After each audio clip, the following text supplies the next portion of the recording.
Assalamualaikum warahmatullahi wabarakatuh. Selamat datang di mata kuliah terapi gen. Pada kali ini kita masuk ke sesi 10, yaitu mengenai bioetika dalam terapi gen. Jadi kalau pada minggu lalu kita sudah membahas mengenai keamanan hayati dalam terapi gen, maka pada sesi ini kita masuk ke bioetika dalam terapi gen.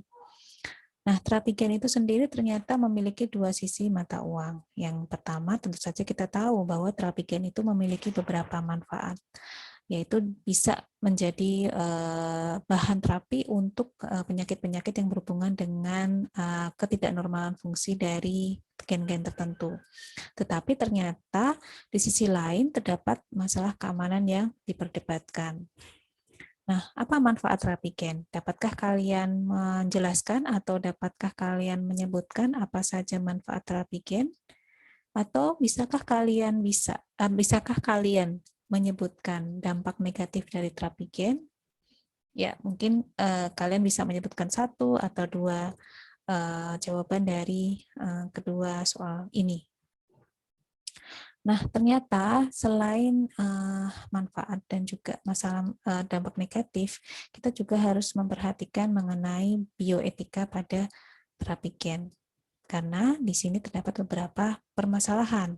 Yang pertama, terapi gen itu dianggap bertentangan dengan agama karena seperti menggantikan Tuhan dalam mengatur kehidupan manusia. Jadi pemahaman ini bukan hanya di negara-negara yang belum pernah mengenal terapi gen, tetapi juga di negara-negara maju yang riset mengenai terapi gennya sudah cukup jauh ya.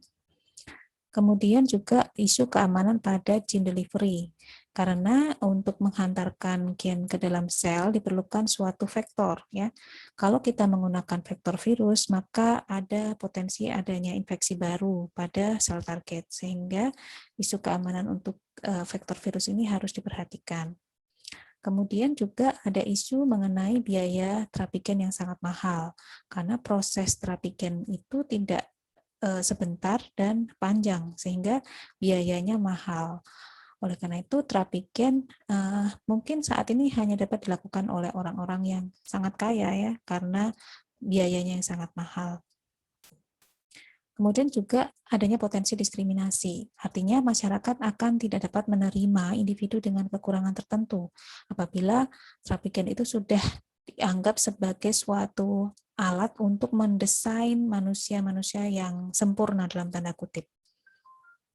Kemudian juga adanya potensi penggunaan untuk peningkatan sifat manusia, seperti peningkatan sifat dasar manusia seperti tinggi badan, kecerdasan, dan lain-lain itu bisa dilakukan dengan terapi gen dalam tanda kutip. Kemudian juga ada isu informed consent. Nah, ketika terapi gen ini dianggap sebagai suatu cara untuk bisa mendesain seorang bayi, seperti dia memiliki kecerdasan yang tinggi, kemudian memiliki kesehatan yang sangat baik, ya, tidak memiliki potensi untuk mengalami kanker, kemudian stroke, dan kekuatan fisik yang lain, ya, maka seorang bayi yang belum lahir itu tidak dapat menentukan apakah dirinya bersedia atau tidak untuk menjalani perbaikan gen atau gene editing pada dirinya, ya. Jadi ini ada isu informed consent.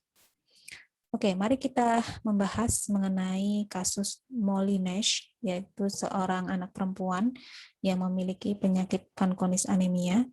Ini terjadi di Colorado, Amerika Serikat. Jadi akibat penyakit ini, Molly mengalami kegagalan dalam pembentukan sel-sel darah sehingga dia bisa mengalami anemia berat dan ini mengancam jiwanya. Dan kedua orang tua Molly ini melakukan segala upaya untuk bisa menyelamatkan hidup Molly. Kemudian kasus ini menjadi kontroversi ketika kedua orang tua Molly ini memutuskan untuk mempunyai anak kedua yang bernama Adam Nash. Mengapa?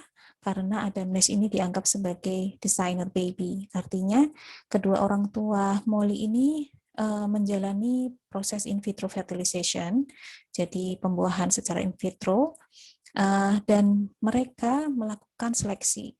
terhadap embrio-embrio atau calon-calon embrio yang akan ditanam di rahim ibu dari Molly Nash. Nah, mereka melakukan seleksi calon-calon embrio yang tidak memiliki potensi untuk mempunyai penyakit seperti Molly. Jadi mereka memilih, gitu ya. Jadi yang menjadi kontroversi adalah pertama dia mereka memilih embrio.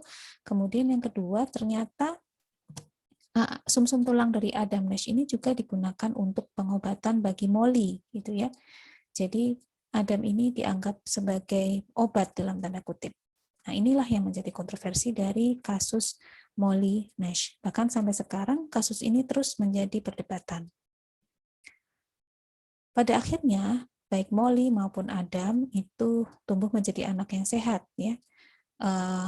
Jadi Adam itu bisa menjadi penolong bagi kakaknya, dan terinspirasi dari film ini, dari kasus ini, maka setelah dibuat beberapa novel atau film yang menceritakan hal yang hampir mirip, ya. Lalu bagaimana menurut Anda? Apakah kasus ini bertentangan dengan bioetika dalam terapi gen? Karena di sisi lain, kedua orang tua Molly itu juga berusaha untuk menyelamatkan hidup seorang anak, gitu ya. Nah, sebenarnya di dalam suatu negara itu harus ada departemen yang bisa mengatur bioetika mengenai terapi gen. Contohnya di Inggris itu sudah terdapat Gene Therapy Advisory Committee yang mereka mengatur mengenai apa itu terapi gen, kemudian fungsi atau manfaat dari terapi gen, dan juga kemana atau target mana yang akan dipakai untuk terapi gen. Jadi target pada hewan kah atau pada manusia kah, itu diatur. Kemudian di Amerika Serikat sendiri terdapat National Genome Research Institute yang mengatur tentang etika dalam penelitian genetika. Jangan sampai menabrak kaidah-kaidah agama, kemudian sosial masyarakat yang berlaku.